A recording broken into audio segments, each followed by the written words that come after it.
College basketball fans, your brackets, they may be busted, but two Florida teams, they will make history this weekend. The Florida Atlantic University Owls are making their first ever appearance in the Final Four tomorrow. Despite being this year's underdog, the team seemed pretty confident at yesterday's news conference. The 9-seed Owls, they will take on 5-seed San Diego State. Tip-off, it's at 6:09 p.m., and you can catch that game right here on Wink. And the Miami Hurricanes, they're also making their first ever appearance in the Final Four. The Hurricanes face 4-seed UConn tomorrow. The game starts at 8:49 p.m. You can catch it right here on Wink. QCU women's soccer team is looking to tonight when they find out who they'll play in the NCAA tournament. The Eagles won their second straight ASUN championship this weekend, and the victory was nothing short of spectacular. The Eagles found themselves down 3-0 at half, but they didn't show any signs of quitting with a spot to the NCAA tournament on the line. Now, despite a close game, the Eagles won in penalty kicks. Brackets come out at 4 today. Now, less than a year ago, Buffalo Bills safety Damar Hamlin was dead, unresponsive for minutes on the football field.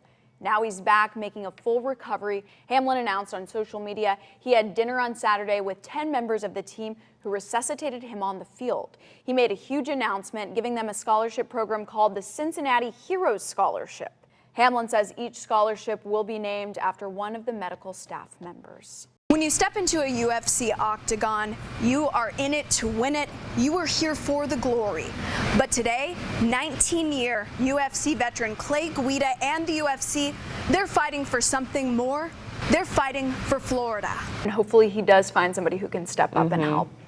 Now, in the NFL, the teams are looking ahead to Week 12, and there was plenty of action over the weekend. The Miami Dolphins hosted the Las Vegas Raiders. It was a close one, but the Dolphins would hang on to win the game 20-13. That improves Miami's record to 7-3.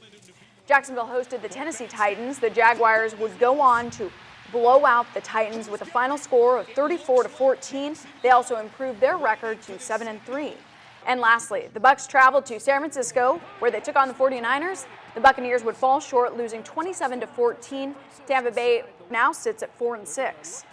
The Tampa Bay Lightning are now hoping they can carry some momentum into the pivotal Game 4 of the Stanley Cup Final Series. That's after a huge win in front of their home fans last night. So after being blown out 7-0 in Denver over the weekend, the Lightning bounced back, winning Game 3 6-2. They're the first team in more than 100 years to win a final game after losing the previous game by 7 or more goals.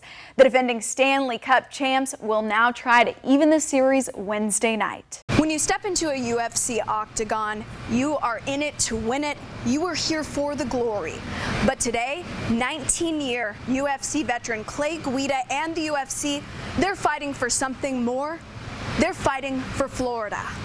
We're fighting for our community. We're fighting for Fort Myers Beach, Lee County, Cape Coral, where my family lives. When Hurricane Ian slammed ashore with 150-mile-an-hour winds and 15 feet of storm surge, UFC fighter Clay Guida's first thought was, are my parents okay? Are my friends okay? They all survived, but 144 people in Florida did not. Their pain got to Clay. And unfortunately, I lost my husband in this storm. And I feel so terrible for these people that didn't make it, or they don't have a home. Clay was training for a fight when Hurricane Ian changed the landscape of Southwest Florida forever. Safety first.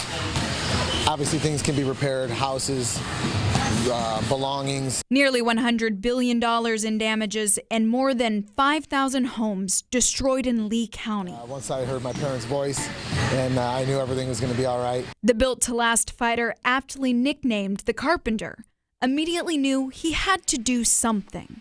So he braced for the toughest fight of his life: how to help people rebuild their homes, their lives. The UFC and Vayner Sports has really helped out and teamed up with the Gills and Throws of Guida and the Wrestling is Life Foundation to come up with this fight for Florida. So now Clay and UFC are raising money with these Clay Guida shirts. UFC is also pushing fans worldwide to donate what they can to the Red Cross. The red, white, and blue fight for Florida. We had to have the state flag here marked, where Hurricane Ian ripped through. Now you can buy a shirt and rock one of these, or you can donate directly.